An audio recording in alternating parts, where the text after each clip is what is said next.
बिस्मिल्लाहिर्रहमानिर्रहीम अस्सलामु अलैकुम वरहमतुल्लाहि वबरकातुहू। नाज़रीन, इमरान रियाज खान पे जुल्म की इंतहा कर दी गई है। पूरी रात न उन्हें पानी पीने के लिए दिया गया है, सुबह उन्हें नाश्ता फराहम नहीं किया गया, इमरान रियाज खान को कपड़े तक तब्दील नहीं करने दिए गए। ये सब बुनियादी इंसानी हकूक हैं जो एक कैदी को भी मैसर होते हैं अगर उस पर जुर्म साबित भी हो जाए। तो ये आपको तस्वीर चिढ़ाएगी, बड़ी तकलीफ देगी ये कुछ लोगों को और उनकी नस्लों को कि जहां एक मुजरिम, मैं मुजरिम कह रहा हूं, मुलजिम नहीं, मनी लॉन्ड्रिंग की है जिसपे ओपन एंड शट केस है, अगर बचाया ना जाता तो आज ये जेल में होता, उसे वजीर आजम बना दिया गया और जो पाकिस्तान जिंदाबाद के नारे लगा रहा है, रजीम चेंज ऑपरेशन के खिलाफ हक और सच के साथ खड़ा है, उसको हथकड़ियों में बिठा दिया गया है।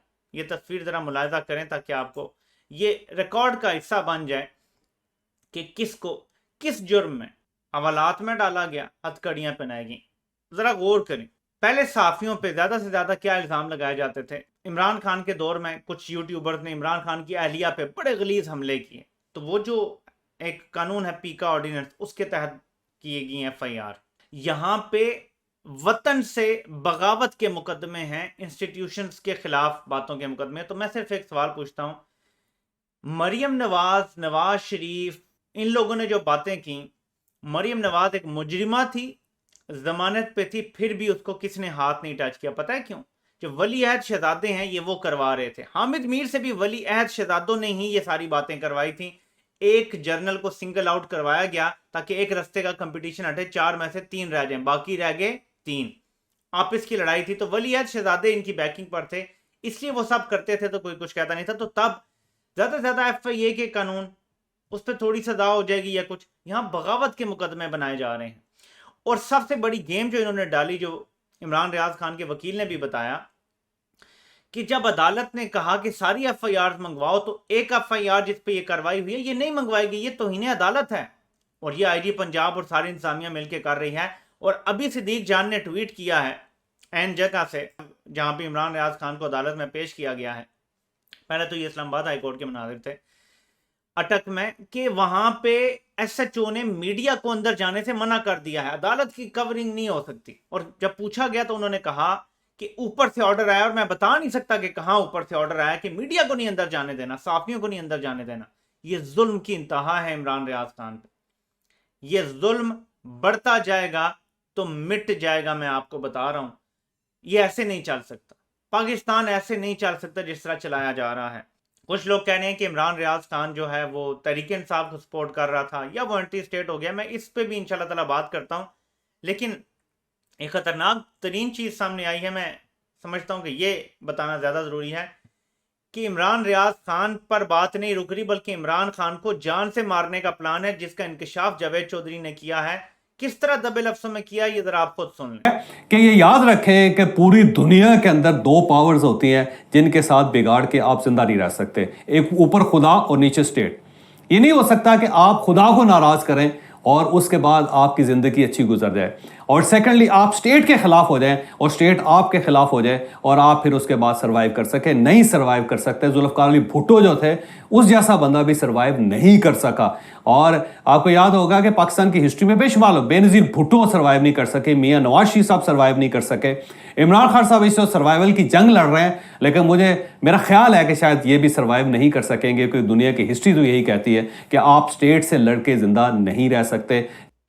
दुनिया की हिस्ट्री यही कहती है कि आप स्टेट से लड़ के जिंदा नहीं रह सकते, बिल्कुल वाज़ेह अल्फाज में कहा गया है। मिसाल दी गई है भुट्टो की, बेनज़ीर की। जावेद चौधरी इंतहाई करीब समझे जाते हैं इस्टेब्लिशमेंट के, और इन्होंने जो बात की इसको संजीदा लिया जाना चाहिए कि इमरान खान को, इमरान रियाज खान की जान को तो खतरा है, और इतना शोर ना मचता तो उनको ऑब्वियसली नामालूम मकाम पे ले जाने का प्लान था। वो एकदम सोशल मीडिया पे आ गई बात तो उन्हें अटक ले गए, वरना सॉफ्टवेयर अपडेट करने का इनका प्लान था। पता नहीं आगे फर्दर क्या करते हैं, लेकिन अदालत की कार्रवाई किसी तरह से किसी को कवर नहीं करने दी जा रही, किसी साफी को, ताकि बात बाहर ना निकले कि असल गेम क्या डाली गई है। तो अब ये हमें आगे पता चलेगा, यहां वापिस आना पड़ेगा। इमरान खान की जिंदगी को खतरा है, और खतरा है उन्हीं से जिन्होंने ये सारा मार्शल लॉ लगाया है। वो इस टाइम बदमस्त हाथी बने हुए हैं, उनकी ताकत उनके हाथ से सिरक रही है और वो इसको जाने नहीं दे रहे। अवाम को पहली बार पता चल गया है, और उनकी आंखों से पट्टी उतर गई है। तो मैं यहाँ थोड़ी सी बात करना चाहता हूँ कि इमरान रियाज खान के बारे में जावेद चौधरी ने भी कुछ आमियाना और मतलब गिरी हुई बातें की हैं, और लोग भी कर रहे हैं कि वो तहरीक इंसाफ के करीब थे और वो एक गलत मतलब उन्होंने साइड ले लिया, ये जर्नलिस्ट का काम नहीं है। मैं यहाँ पे कुछ क्लियर कर दूं, मैं अपने बारे में भी बात करना चाहता हूँ, क्योंकि कुछ नून लीग के लोग और कुछ और मैं देख रहा हूँ कि वो कमेंट कर रहे हैं कि आप लोग भी पहले हमारी बात पे यकीन नहीं करते थे तो अब आप माने। मुझे जो डे वन से देख रहा है, मैंने हमेशा एक बात की है कि पाकिस्तान को सिविलियन बालादस्ती की जरूरत है, पाकिस्तान को सिविलियन रूल की जरूरत है। पाकिस्तान में इंस्टीट्यूशंस का रोल बहुत खतरनाक हद तक ज्यादा है, लेकिन मैं ये कहता था कि जिस तरह हमारी सिविल सोसाइटी और बड़े बड़े साफी नवाज शरीफ को वो इस्तारा समझना शुरू हो गए हैं जो यहाँ पे सिविलियन बालादस्ती लाएगा तो वो गलत घोड़े पे बैठ लगा रहे हैं। नवाज शरीफ रेस का घोड़ा नहीं है, मैं ये कहता था।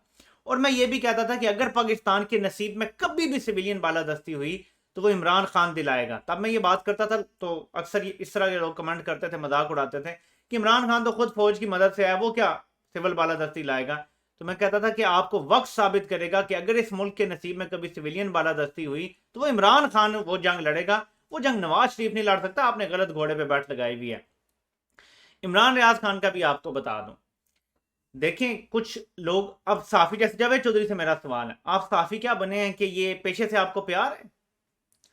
क्यों बने हैं साफी, आप मुझे बताएं। क्या आप कोई क्या करना, क्या कोई माशरे में तब्दीली का आप बड़ा कोई काम बड़ा कि आप पैसे कमाने के लिए साफी बने? आपने खुद वो केलों वाली स्टोरी सुनाई कि नौकरी नहीं थी, मुझे आता भी नहीं था, मैं घुस गया, बैठा रहा और फिर एक दिन मुझे जो है वो मौका मिल गया। आप पैसे कमाने के लिए साफत कर रहे हैं ना। साफत दो तरह से हो सकती है, आप सबको खुश रखें, इसकी भी बात कर दें, इसकी भी कर दें, जो आपने कहा कि न्यूट्रल होना चाहिए साफी को, और कमाते रहें पैसा। आपका मीडिया हाउस भी आपसे खुश, ना एस्टेब्लिशमेंट का दबाव आएगा, ना किसी सियासी पार्टी का, आपकी नौकरी भी। कोई तो वजह है ना कि आप एक ही मीडिया हाउस से जुड़े हुए हैं, क्योंकि आपने कभी भी एस्टेब्लिशमेंट को नाराज नहीं किया, सियासी जमातों को कभी नाराज नहीं किया जो ताकत में होती हैं। तो आपकी पॉलिसी भी अपनाई जा सकती है कि बस पैसे के लिए करो, सारी जिंदगी पैसे के लिए जियो। आप शायद करोड़पति से ज्यादा अरबपति होंगे, लेकिन आप फिर भी यूट्यूब पे भी 2-2 3-3 चैनल चला रहे हैं, आप फेसबुक पे भी चला रहे हैं कि आपको पैसा चाहिए। ठीक है, एक तो ये बात। कुछ लोग ये कहते हैं कि पैसा तो आ रहा है लेकिन मेरा मकसद इससे बड़ा है, और वो मकसद क्या है? आप कहते हैं जी कि स्टेट से लड़के कोई जीत नहीं सकता। कुछ लोगों का ये मकसद है कि जो 75 साल से चल रहा है, क्या ऐसे ही चलते रहने देना है मुल्क को, और जावेद चौधरी बनना है जो सबको खुश रखे और अपने पैसे कमा ले? या इस मुल्क में कोई तब्दीली भी आनी चाहिए, बुनियादी सिस्टम तब्दील होना चाहिए? क्या कभी हम सबको उनके सामने खड़ा होना है जो खुद को स्टेट कहते हैं? क्या कभी खड़ा होना है उनके सामने? यहां वो लाइन ड्रॉ होती है कि कहां पाकिस्तान के लिए आपने खड़े होना है और कहां आपने अपने पैसों की फिक्र करनी है। जावेद चौधरी साहब, आपको जो नजरिया है वो है अपना काम बनता, भाड़ में जाए जनता। मुल्क में मार्शल लॉ लगा हुआ है, लेकिन आप में हिम्मत नहीं है कि आप ये कह सकें। मैं एक और बात करता हूं, आपने हामिद मीर का और तलत हुसैन का नाम लिया, ठीक है, मैं चैलेंज करता हूं आपको, हामिद मीर से सिर्फ ये बयान दिलवा दें कि हामिद मीर पे जो हमला हुआ था जानलेवा, वो आईएसआई ने करवाया था, आज के दौर में करवा बयान दिलवा दें। हामिद मीर तो ये बात जुरत कर चुके हैं ना पिछली हुकूमतों में, इमरान खान के दौर में भी कर चुके हैं। आज ये बयान दिलवा दें कि हामिद मीर पे हमला आईएसआई ने करवाया था। नवाज शरीफ से आज ये बयान दिलवा दें कि वोट को इज्जत दो और ये स्टेट अबव द स्टेट है, एक बयान दिलवा दें, यही मरीम नवाज से आप करके दिखा दें।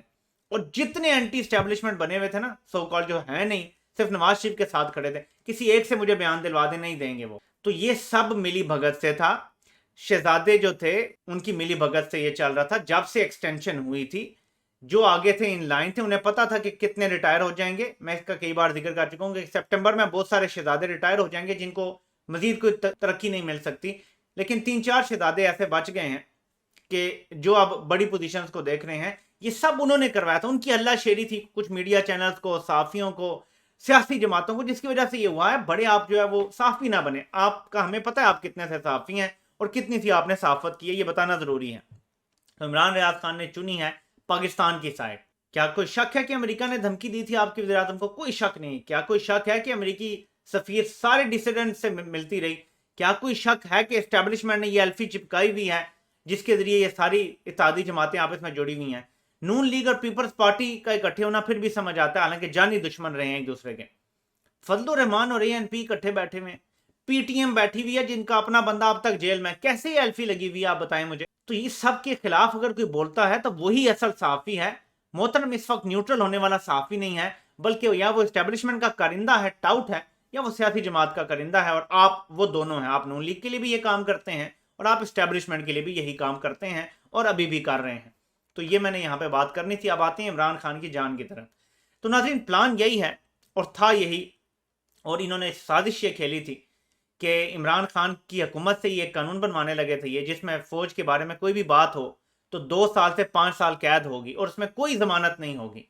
ये कानून बनवा रहे थे। अभी भी खबरें शायद आ रही हैं कि इस हुकूमत से बनवा लेंगे।